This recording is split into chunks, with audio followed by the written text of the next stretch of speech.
Old ബോയിൻ്റെ ക്ലൈമാക്സിനേക്കാൾ impact കിട്ടി എനിക്ക് ഈ പടത്തിൻ്റെ ക്ലൈമാക്സിൽ.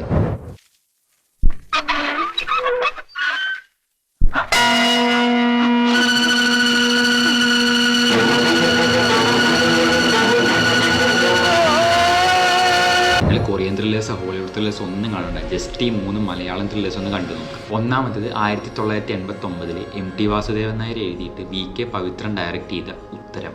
മമ്മൂട്ടി, സുബർണാനന്ദ്, പാർവതി, സുകുമാരനൊക്കെയാണ് ഇന്നത്തെ മെയിൻ ക്യാരക്ടേഴ്സ്. മമ്മൂട്ടിയുടെ ക്യാരക്ടർ ഒരു ജേർണലിസ്റ്റാണ്. ഈ ക്യാരക്ടർ ഒരു സൂയിസൈഡിൻ്റെ പിന്നിലുള്ള മിസ്റ്റർ സോൾവ് ചെയ്യുന്നതാണ് ഇതിൻ്റെ പ്ലോട്ട്. ഭയങ്കര അടിപൊളി പടമാണ്. ഇതിൻ്റെ സ്റ്റോറി, പെർഫോമൻസ്, പ്രത്യേകിച്ച് ഇതിൻ്റെ ക്ലൈമാക്സ്. നമ്മൾ പറയാറുള്ള ഫേമസ് കൊറിയൻ ത്രില്ലേഴ്സിനൊക്കെ മുന്നേ മലയാളത്തിൽ ഇത്ര അടിപൊളി സിനിമ വന്നിട്ടുണ്ട്. അപ്പോൾ എന്തായാലും കണ്ടു നോക്കുക, യൂട്യൂബിൽ അവൈലബിൾ ആണ്.